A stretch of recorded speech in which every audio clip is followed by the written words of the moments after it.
오늘은 한 가지 안내를 먼저 드리고 말씀을 나누도록 하겠습니다. 제가 내일부터 목요일까지 새벽에 자리를 비우고 지방에 다녀오게 됩니다. 뭐 어디 아픈 것도 아니고 일이 생긴 것도 아니고 지방에 다녀올 일이 생겨서 잠시 다녀오는 것이고, 그래서 화요일부터 목요일까지는 저 말고 다른 교육자들이 돌아가면서 같이 설교를 하게 될 예정입니다.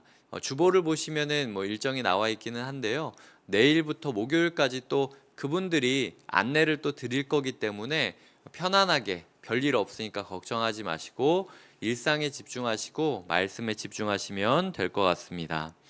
오늘 우리가 묵상하는 누가복음 4장 14절부터 30절까지 말씀은 먼저 갈릴리의 회당에서 가르치실 때 사람들에게 칭찬을 받으셨던 예수님의 모습을 그리고 있고요.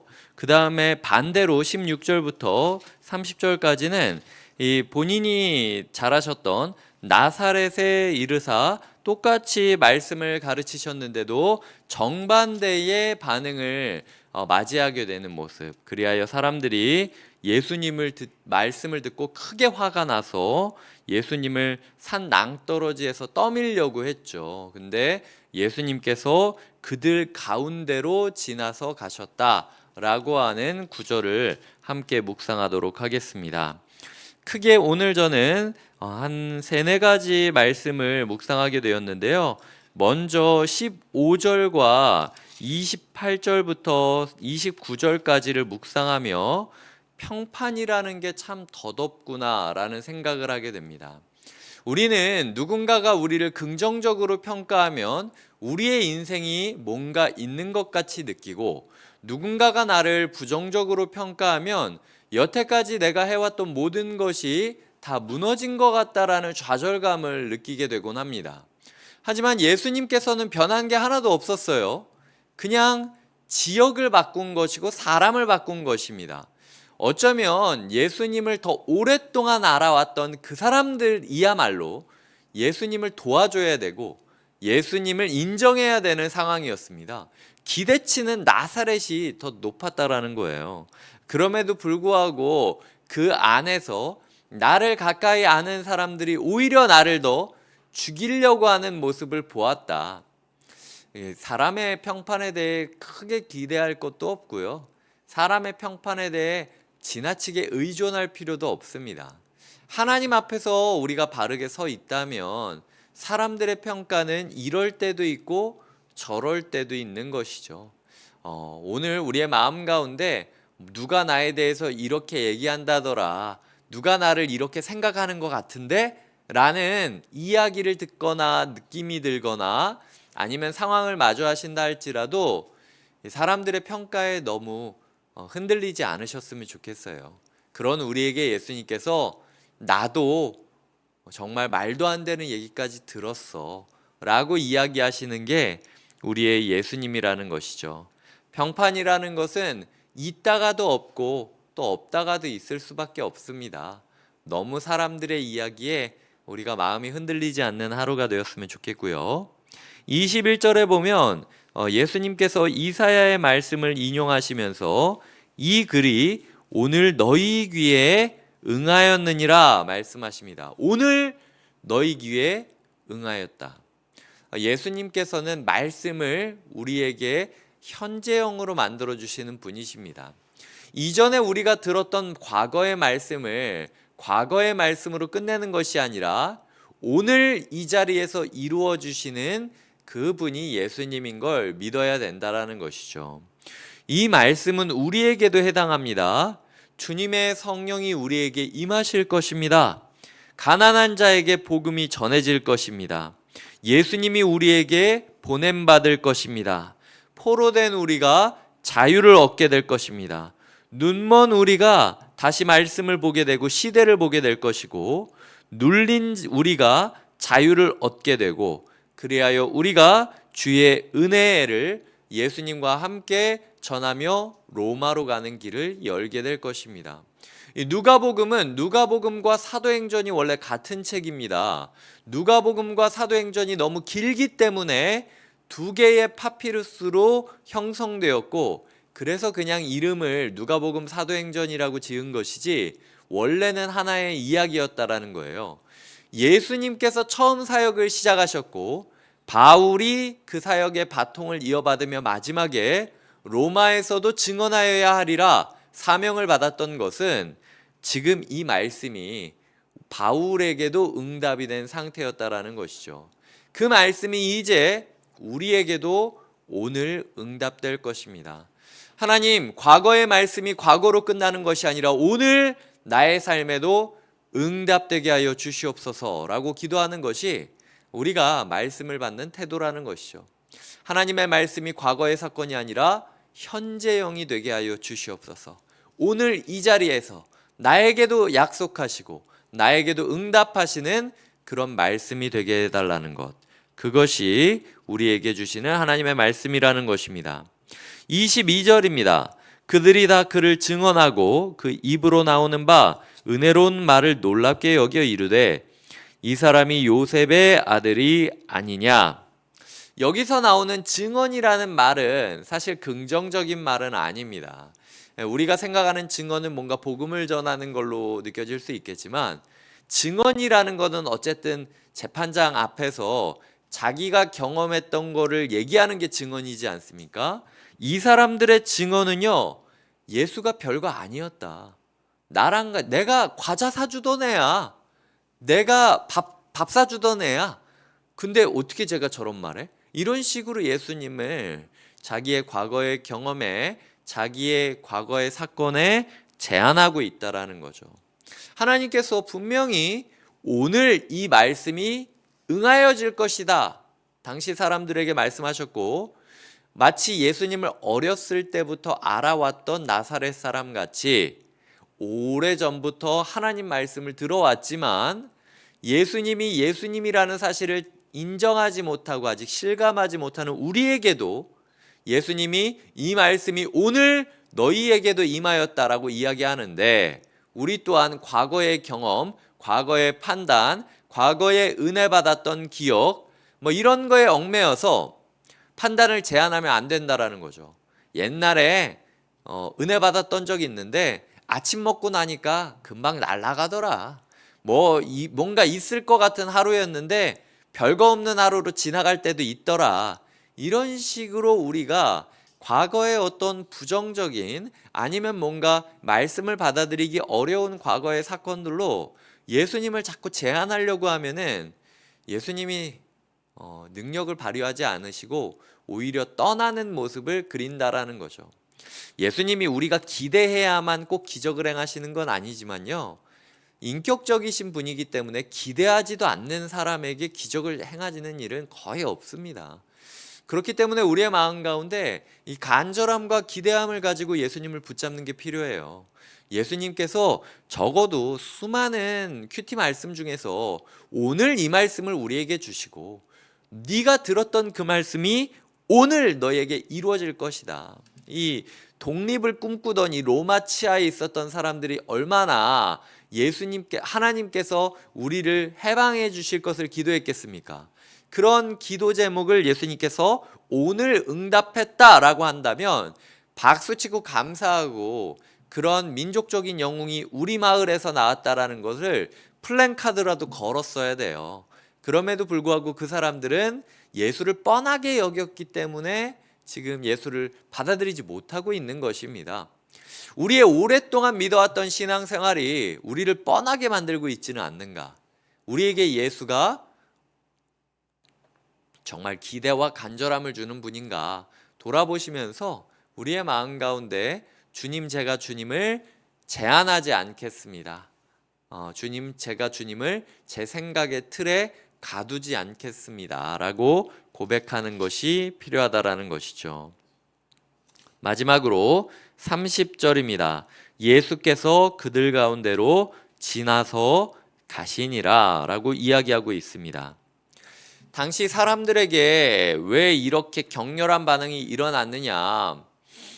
예수님께서 지금 이 해방을 이야기하시고 기적을 이야기하시면서 엘리야와 엘리사를 이야기하고 있어요. 엘리야와 엘리사에게 무엇을 이야기하냐면 기적이 누군가에게 임했냐? 이스라엘에 많은 과부가 있었지만 이방 사람이었던 사렙다 과부에게 임하지 않았느냐. 그리고 엘리사 때에 이스라엘에 많은 나병 환자가 있었지만 오직 이방 사람 나아만이 회복받지 않았느냐. 이게 당시 사회에서는 로마 사회의 지배를 받고 있었던 사람들에게 전해진 메시지였기 때문에 도발적이었던 거예요. 우리로 치자면 일제 치하에 있을 때 지금 복음을 전하면서 한국 사람보다 일본 사람을 먼저 회복시켜 주시지 않냐. 이 회복이 니네가 말하는 독립이 하나님이 생각하시는 일이 너희가 생각하는 것과 좀 다른 방식으로 시작될 수도 있다. 이게 당시 사람들에게 막 일본 사람들에게 고문을 받고 힘들어하던 사람들에게 얼마나 화가 나는 일이었겠습니까? 요즘 우리로 치자면은 뭐 좌우가 격렬하게 나뉘어서 뭐 똑같은 상황을 가지고도 뭐 서로 죽고 못 살고 있는 상황인데 지금 예수님이 이쪽에서는 여기가 구원이 아니라 여기에서 하나님의 역사가 시작될 수 있다라고 얘기하는 거고요.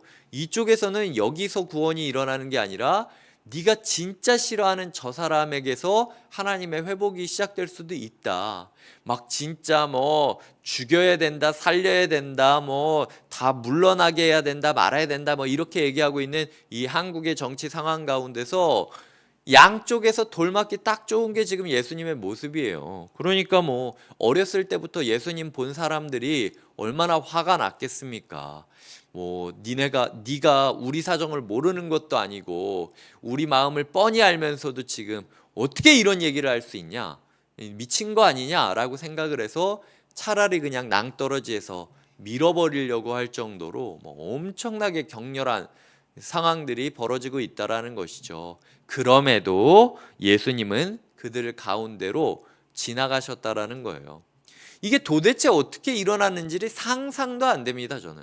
왜냐하면은 다 같이 예수님을 죽이자라고 막 예수님을 낭떠러지까지 몰아왔는데 막상 밀려고 보니까 예수님이 어디 있는지 잘 모르고 우왕좌왕하고 예수님은 그 가운데서 죄송합니다, 죄송합니다 하면서 지나가고 있는 거예요.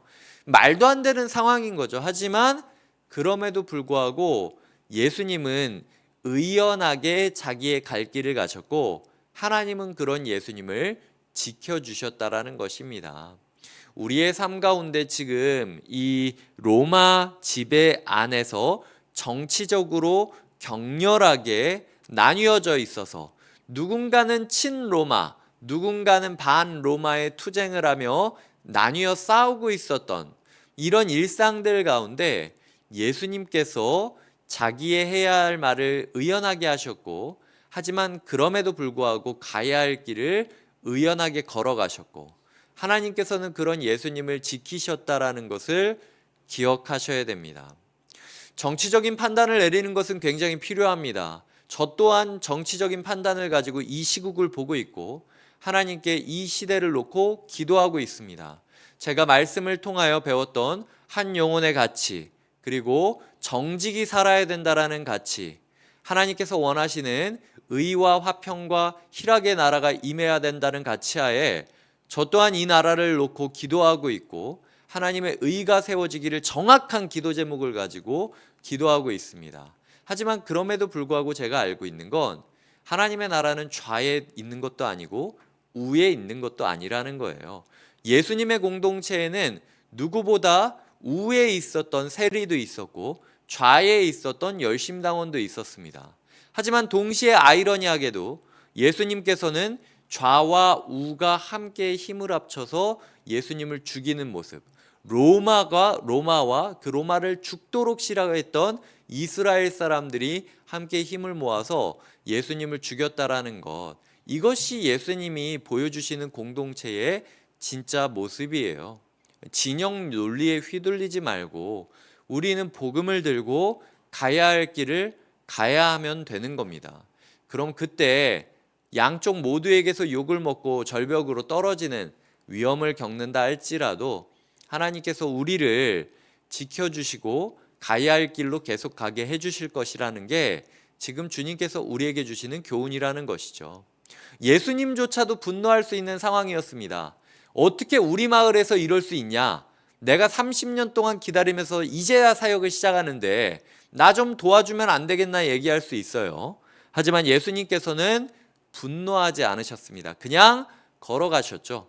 우리의 삶에 있어서 예수님을 반대편에 서서 회방하는 자들이 특징이 무엇이었냐? 모여서 분노하며 격렬하게 폭력을 보였다라는 것이 그들의 특징이었고, 예수님께서는 그럼에도 불구하고 유유히 분노하지 않으시며 가야 할 길을 뚜벅뚜벅 걸어가셨다라는 게 예수님의 특징이라는 겁니다. 예수의 길을 걷는 자들은 반드시 이 말씀을 기억하면서 우리가 복음을 들고 가야 하는 것이지 정치 논리를 들고 가는 것이 아니라는 사실을 기억하고, 대신 그럼에도 불구하고 예수님께서는 이 정부를 향하여 그리고 당시 사람들을 향하여 끊임없이 도발적인 이야기들을 하시며 나라가 나라다울 수 있도록, 그리고 연약한 한 사람이 회복될 수 있도록 최선을 다하셨음을 기억하시면서 그리스도인들이 각자의 자리에서 의와 화평과 희락의 나라를 이루기 위하여 목소리를 내는 것 또한 필요하다라는 것, 말해야 하는데도 불구하고 말하지 않고 머물러 있으면 안 된다라는 사실을 기억하셔야 된다라는 것입니다. 말씀을 맺겠습니다. 예수님의 사역 시작을 보며 저는 제가 사역을 시작했던 처음의 모습과 그리고 곁에 있는 교회에서 처음 사역을 시작했던 2022년 4월 17일부터의 여정을 다시 한번 떠올리는 새벽이었습니다. 예수님께서는 홀로 아무도 이해받지 못하고 사역하셨지만 저는 수많은 성도님들이랑 함께 꿈을 꾸며 이렇게 사역하고 있다는 게 저에게 큰 감사이기도 했고요. 예수님께서는 혼자임에도 불구하고 이렇게 뚜벅뚜벅 걸어가셨는데 나는 혹시 많은 사람들 그림자 속에 숨어서 침묵하고 바르게 살아가지 못하고 있는 것은 아닌가라는 고민 또한 하는 시간이었습니다. 하나님께서 우리에게 복음을 전하기를 원하십니다. 그 복음을 전할 때에 사람들의 평판에 휘둘리지 말고 그 말씀이 오늘 우리에게 임할 것을 담대하게 선포하고 담대하게 살아갈 뿐만 아니라 과거로 판단을 제한하지 말고 예수 그리스도의 말씀 하나 들고 뚜벅뚜벅 걸어간다면 주님께서 우리의 사명이 남아있는 한 우리를 반드시 그들 가운데로 지나가며 지켜주실 것이라는 사실을 기억하시며 어떠한 어려움 가운데서도 복음 들고 그 길을 정면 돌파하겠다라고 결단하시는 하루와 한 주 되시길 주님의 이름으로 축복드립니다. 기도하시겠습니다.